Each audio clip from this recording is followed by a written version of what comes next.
Grow hard about what you want to be. Step 4. Everybody just do your thing. Wake up, today's gonna be a good day. Wake up, today's gonna be a good day. Wake up, today's gonna be a good day. Wake up. Welcome to Tales from the Field. My name is Bradley Ball, and it is so good to have you with us. We are back and better than ever. Last week, we had Daniel Taylor kick things off on Monday with our MS Tech Bits, secure Azure SQL Managed Instance backups with Azure Private Endpoints. Then on Tuesday, we had our Community Roundtable, which you're here for right now.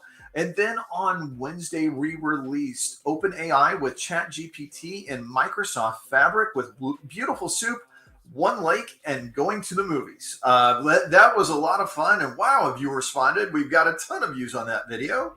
And then Monday, Daniel Taylor struck back yet again with Introduction to Azure Postgres SQL Development and 3 tools you can use to connect.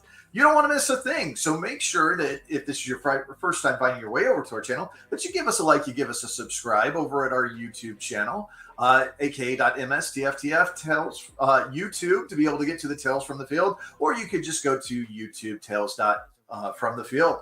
On Twitter, we are streaming. We are streaming all over the place right now. So many ways to interact with the show. We are on Twitter under Tales TF the Field, our official Twitter account. Josh Ludeman, SQL Balls, Niraj Jafari. We are over on LinkedIn under SQL Balls. So many ways you can interact with the show. And if you do interact with the show, make a comment at any location, and it will show up on our hub that we're using to be able to stream on YouTube. And one of my amazing colleagues will see it, and they will add it to the show, and you will be a part of our show. Speaking of those amazing colleagues, before I go any further, let me introduce them. I am joined by Andreas Bedelia, Josh Ludeman, and then for Niraj Jafari, you can take the man out of the mountain, but you can't take the mountain out of the man. It's your friend and mine, Daniel Taylor. Woo, quick programming note. We are off next week. We are enjoying some much needed rest and relaxation for vacation time. So there will be no Monday video, no Wednesday video, no Tuesday roundtable, but we will come back energized like never before the week after that. I'm so excited for it. Josh is scared he's so excited about it. I'm electrified. Electrified. I love it. Andreas, summer is upon us and the heat is here. How are you holding up in South Florida, buddy? Oh, I'm doing great. I can't wait to get a little TLC next week. I got barbecue plans. I got fishing plans. I got just having a good beer plan. I like that. I was going to say, we've got at the new house, we have a brewery that is literally an exactly 1 mile walk from the house, and it's a big giant bike path for us to be able to get there. And I have been enjoying the different selections that they have on tap. So I'm looking forward to some barbecue and brews as well. Well, and of course, someone has to enter in with the dad joke. I was looking at Andres, and when you said that about the beer, I'm like, that's a solid plan. But then I remembered it's beer, it's a liquid. But well done, ladies and gentlemen. Somebody had to give me some kind of percussion action going on here, because I felt like that was worthwhile. It was dad joke. It wasn't terrible, but it was dad. Worthwhile is a bit of a stretch, but I mean, the attempt was made. It wasn't a number 1, but it was a solid number 2. Just saying. What we can say is you opened your mouth and words came out. Mute. Ooh. That's rough. It's a rough. Yeah. So going into the weekend for Josh. I was going to say one thing we are going to do. We started this Father's Day weekend. We are going to be doing a little more away from the fields video shorts as we are away and we are celebrating the holiday, just to give folks a window into the world of what goes on in our lives when we're not here entertaining everybody on YouTube. So I think that's going to be a lot of fun. So Josh, any big plans for you? So for me, it's like the season of moving on the show, apparently. But I'll be finishing up the last minute packing next week during the holiday, and the movers come on the 7th. So some of my stuff will be like just exciting videos of boxes, maybe post some videos on movers moving stuff for us because we have way too much. Yeah, I was going to say you should take a break at some point in time and come with me to Disney to a lazy river. I mean, nobody needs to see us in the lazy river, but we could take a video of the lazy river. Yeah, I was going to say, I was wondering where you were going with that. I'm like, I don't feel like that's a good attention grabbing video for content, but I mean, Yeah. if you think so, I'm all in. I'm game, but I would lean towards no. Sounds like Well, an MTV video if I ever heard of one. I don't know. Maybe if they were still around and it was the Spring Breakers from when we were kids. True story. Look, if shuffle dancing is the #1 short on YouTube, I think you might have something on the lazy river. There we go. Hashtag lazy river. I'm down for it. All right. Well, hey, speaking of lazy, we've worked our way over to the part where we need to talk about what the people actually came here for, and that is our Azure Data Community Roundtable. We've got so much great content. We're going to kick things off, and we are going to start with Mr. Daniel Taylor. You've got SQL Server Management Studio SSMS 19.1 and recent changes by the amazing Aaron Stellato. Yeah, the amazing does not do it justice. Aaron's an awesome individual. And what I love about Aaron is since she's become a PM on that team, she's very transparent about stuff, right? And shares with the community what's going on with our product. And this is a 3-part series, and I recommend folks go out here. This is changes with SSMS and how how these changes affect some of your behaviors, some of how you log in, some of the different changes that are being removed from SSMS. So this is well worth the read because there's a ton of stuff that Aaron goes over in blog 1, blog 2, blog 3. And I really think it's just everybody's worthwhile. What I love about it, and it's not necessarily in part 1, but in part 3, Aaron also gives a roadmap to the drop of SSMS 20. No release date, but some of the things that they're working on in there. So some really good stuff in these articles, well worth the reads. Yeah, this one here, you can now change your system default web browser. So that you can set that, if you set that to true, it's going to use your default web browser. And if you're using, say, 2-factor authentication, you don't have to worry about it picking up the wrong one and going, hey, this is not an approved web or browser by your company. I was going to say I've had that problem so many times. As soon as we hop off of here, I am going over to my version of SSMS, making sure I'm on the latest and greatest version because you want to do that. And then I'm going to be making that change because I have been bitten by that quite a few times. That is some great stuff. Absolutely love it. So I'm not going far. I'm staying in that same SQL Server PG, and I'm going to another stellar PM that we have, Remerit. Re has a fantastic blog, The Right Tools for Optimizing SQL Server Management Instance, SQL Managed Instance Performance. And she talks about being able to make sure that we've got the right tools for the right job. What I love is she starts off with DMVs, some of the very clear ones that we need to have, and we need to make sure that we understand what they do and what they're returning.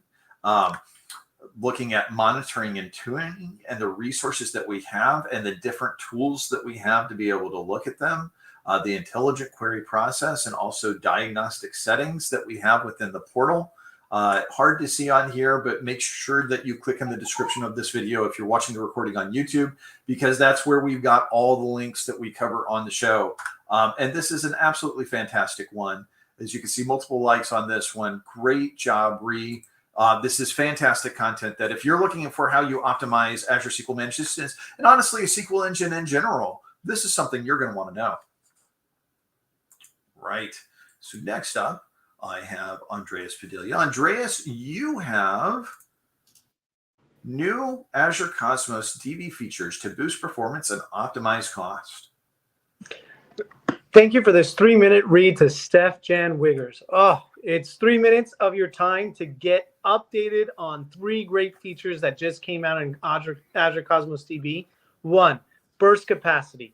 Great feature that if you have workloads that need a little bit more priority, it will send capacity to those loads and then put everything, all those, hey, I can wait a minute or two for these other things. It'll do that for you.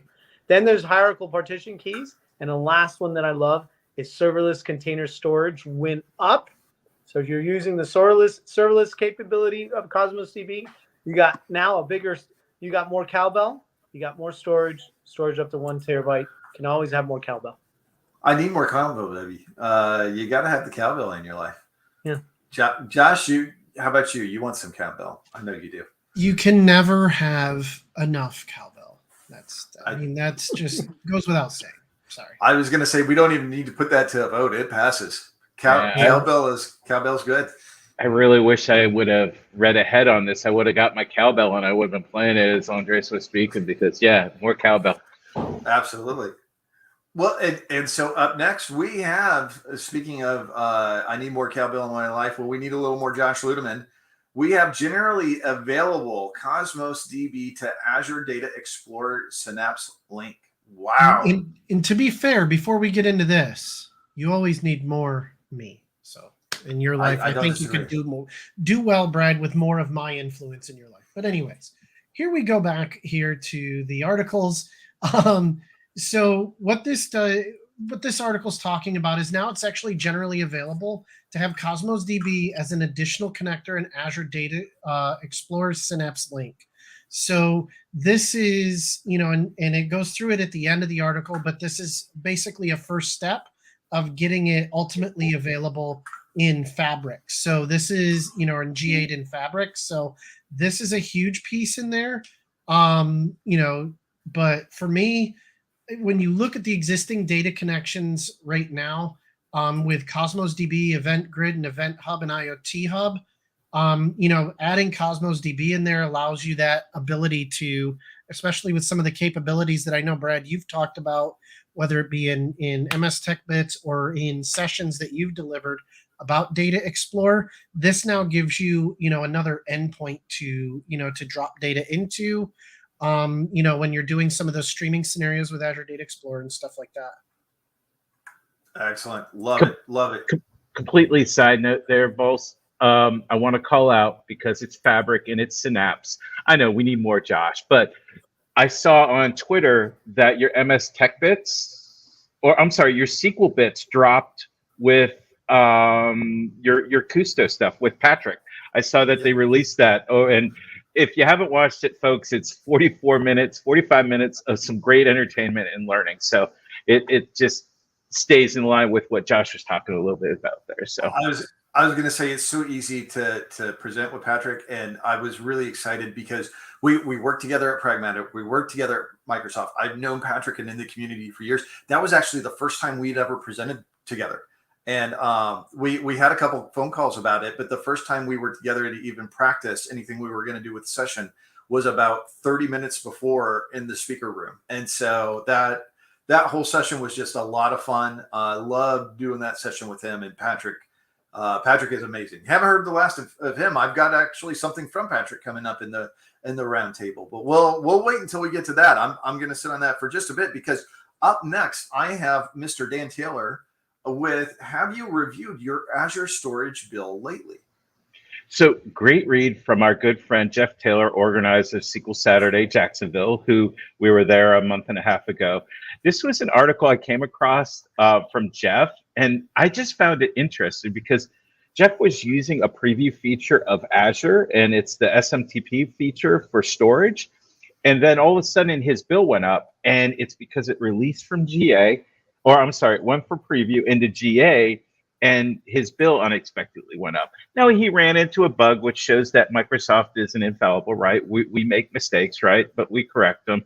And he goes through how to look at the different things. But where I love this article and what I love Jeff did here is he brings attention to us that, look, remember to review your Azure bill. And Andres and Niraj have some videos on how to review your Azure bill and Tales from the Field in our MS Tech Bits. And it also brings awareness that, remember, preview versus GA, billing's going to be a little bit differently, folks. So love what Jeff did there.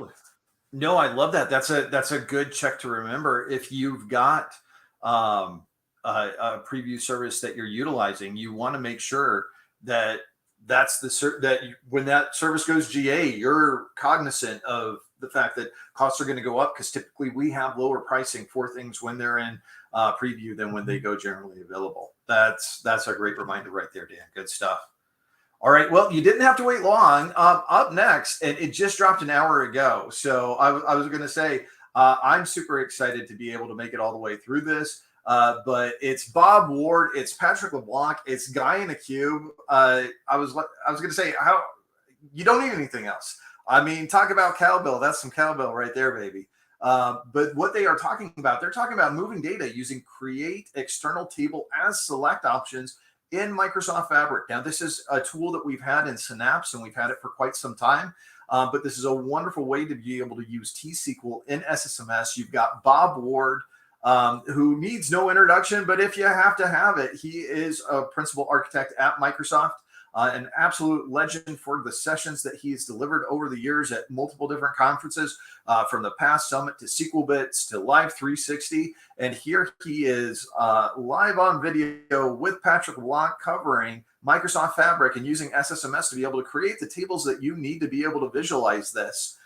Very, very excited about this video. Definitely worth the watch. This also is going to be in the description, so make sure to check that out. All right. Nice grab, Brad. Nice grab. Thank you. Yeah. Thank you. All right. So next up, I have Mr. Andreas Bedelia. And Andreas, you have introducing Azure Open AI Service on your data in public preview. Well, this thing reminds me of the other day. I corked a bottle of wine, and on the cork it said, "Hey," it said something. And my wife asked, "What are you drinking for?" I said, "Well, I'm celebrating 45 years of excellence." And that's what it said on the cork. I'm celebrating this article because it's now in public preview, the ability to bring in your data. It's getting close, public preview. So what can I do with this? I can incorporate in my OpenAI through the studio, through the chat playground. I can go in and start adding in blob storage, data that's in your search index, files that are on your desktop. Easily done. I can add those data sources. So now with OpenAI, I can enable myself to self-service data requests that are in my silos. So now it's all incorporated. It's going to be all incorporated in there through a click of a button of adding in your storage explorer, your files, and then I can talk with OpenAI to those underlying data, silos, being storage, search, and files. It's going to make it a lot easier to incorporate your own data. So I celebrate excellence here. That's why I popped a bottle of wine. Well, it's nice to know that we all have good excuses. I know. The times we're living in, folks. The times took me a while to get that out, though. No, hey, I was wondering where you were going with it. You celebrate excellence. I celebrate the fact that I got the bottle open. Yeah. And my wrist still works. The bottle's open. Well, we got to drink it, right? True. Man. Better delivery next time. I was going to say, next up, talking about better delivery. Well, now we have Mr. Josh Ludeman, and he has a GitHub repo for us from Nick Swann. And I got to tell you, love the go-to Hello Kitty icon on here. You had me at hello. Serenity for years, loved Hello Kitty, and that was one of my things whenever I traveled. Every single city I went to, I grabbed a different Hello Kitty. So yeah, I'm in. Tell us about Mr. Nick Wan. So Nick is actually a Twitch streamer, but also offers code out here in GitHub. And the reason I brought him up is if you've seen Brad or I talk about analytics in sessions we've done together over the past, Brad, it's been about 7 years now we've been talking baseball? Easily, so, yeah. Nick, I wanted to bring to your table because actually he's the director of analytics for the Cincinnati Reds. Ooh. So all of his content is around data science, but he's got some great how-tos, some things that he's looked at, data science problems he's looked at across sports. So he has some baseball stuff in here. There's Jupyter notebooks he's done where he's looked at QB TD percentages and some of that information. Last night, his stream on Twitch was talking a little bit about the MLB, pre-draft workouts and things like that are going on. And he's actually kicking off a data science boot camp for his viewers starting this week, actually today, I believe, with tonight's stream. So just definitely someone to look at. Michelin star predictors, NFL QB predictions, food choice, all kinds of stuff. And he looks at it, but he, helps people kind of get their head wrapped around some of those data science concepts and stuff like that. And frankly, he's a fun watch too. So he kind of caters, I think, Brad, to how we like to present is, intelligence and fun kind of wrapped into a ball. Nick does that as well. So definitely check him out. Well, I was going to say, I was very, very excited to see food in there as well, because Michelin, he's not talking about tires, folks. He's talking about Michelin stars for restaurants. And I was going to say, you had me at food. I'm in there. That's fantastic. Absolutely great stuff.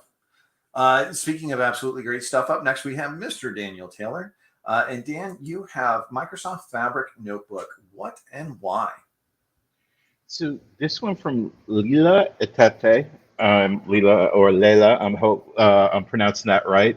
We follow each other now on Twitter, I believe. So if I made that incorrectly, please correct my name usage there. But I love different ways that folks approach things with Fabric, and Layla and her cohort here, Layla does the great blog post, and it goes through what is Microsoft Fabric, what is a notebook in Fabric, the different use cases that, or how to use it.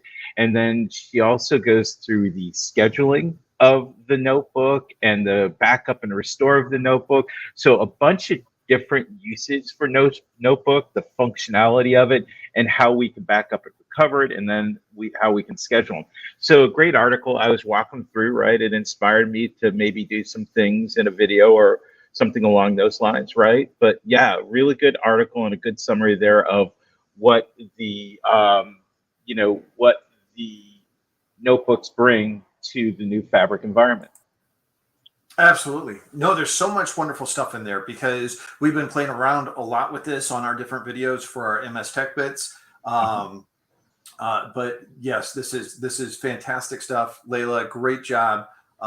This looks absolutely fantastic. Very excited about that. And it comes with both a video and a write-up. So whichever target or audience or forum you like to choose, there's one for everybody. So yeah, good stuff. Very good stuff. Well, speaking of things I'm excited about, I'm up next, and I have introducing Pandas AI, the generative AI Python library. I found this over on Medium by Gabe A. And I believe he has a Master's of Science. I could not find any other name for him other than Gabe A. MSc. So I'm hoping that I'm getting that correct. And so I was going to say, just great stuff here, because one of the things I really love is he presents this. He talks about the different tools, why part of Pandas AI is part of the future of what we're going to end up utilizing in Python with Pandas packages, how we install it with pip, which is, you'll remember from my video last week, we can utilize pip in Microsoft Fabric. So I would bet you we could pip this package in and we could begin working with this right away. I'm very curious to see if that's the case. How we can pass it a data set, and then we have very simple commands like data clean to be able to get the missing values and be able to put perhaps NA or fill missing values that we have, or to generate features, or to have a correlation heat map, and how that we would plot that out. And so there's a little bit of a Q&A and then some real life use cases. And he goes through a financial data analysis, customer segmentation, healthcare analytics, as well comparing Pandas and Pandas AI as a feature comparison.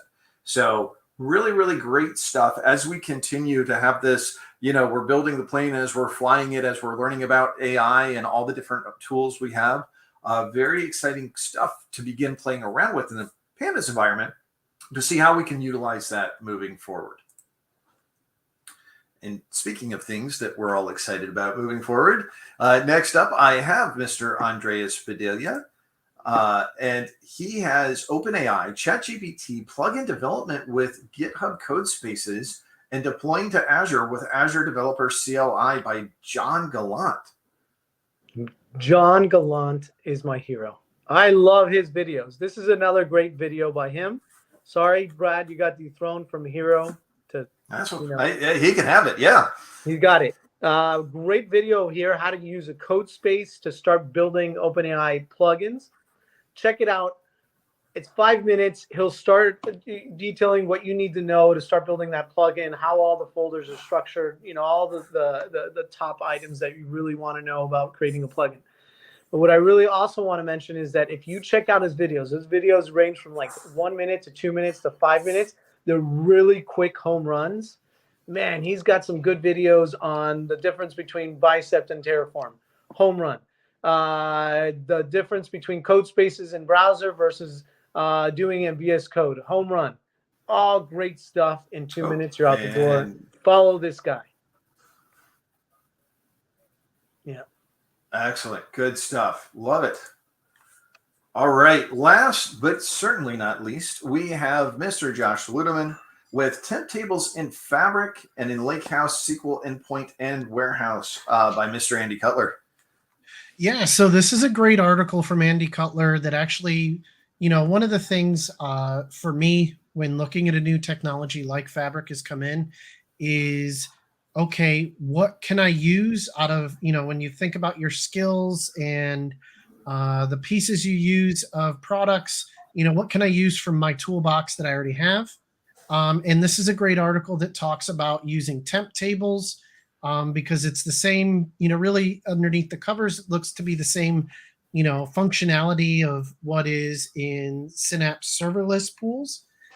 So Andy goes through right here and dives into the whole thing, covering it from, end to end, how to create them, how to join them, using them in different queries and things like that. So just a great article there, kind of, really connecting the dots, in this new, in the new product Fabric.